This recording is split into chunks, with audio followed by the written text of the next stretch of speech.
அனைவருக்கும் வணக்கம். பாகம் 7. நம் சுவாமிகள் அன்னையோட கடைசி கால வார்த்தைப்படி அவர் திருவண்ணாமலையை வந்து அடைஞ்சார்.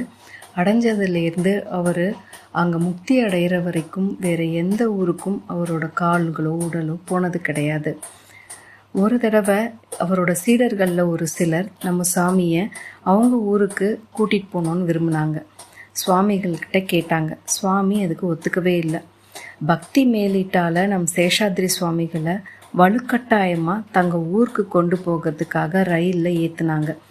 சுவாமிகள் கடத்தப்பட்டும் ரயில் புறப்பட்டது, ஓடத் தொடங்கியது. திருவண்ணாமலை எல்லை தாண்டின நிலையில் நம்ம சத்குரு ஓடும் ரயில்லேருந்து கீழே குதிச்சிடுறாரு. ஜனங்க பார்க்குறாங்க. ரயில் நிறுத்திட்டாங்க.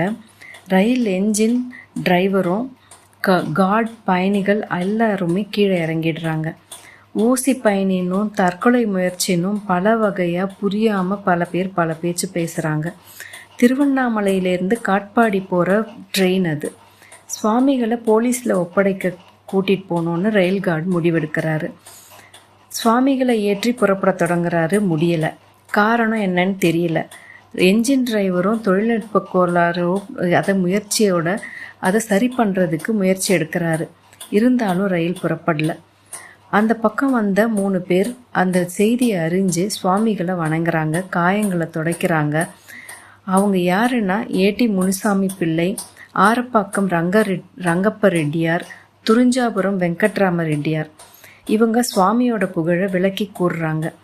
தவறுக்கு மன்னிப்பு கேட்டுக்கோங்கன்னு சொல்கிறாங்க.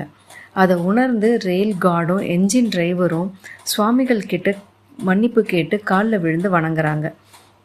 சுவாமி ரயில் பட்டிகளை தட்டி கொடுக்குறாரு, கண்ணால் பார்க்குறாரு, கண் ஜாடையாலேயே போன்னு சொல்கிறாரு.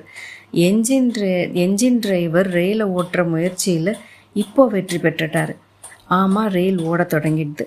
அத்தோட திருவண்ணாமலை வந்த நாள் முதலாக முக்தி பெற்ற நாள் வரைக்கும் சுவாமி திருவண்ணாமலை விட்டு நீங்காமல் நிலச்சி அங்கேயே இருந்து அனைவருக்கும் காட்சி கொடுத்துட்டு இருந்தார்.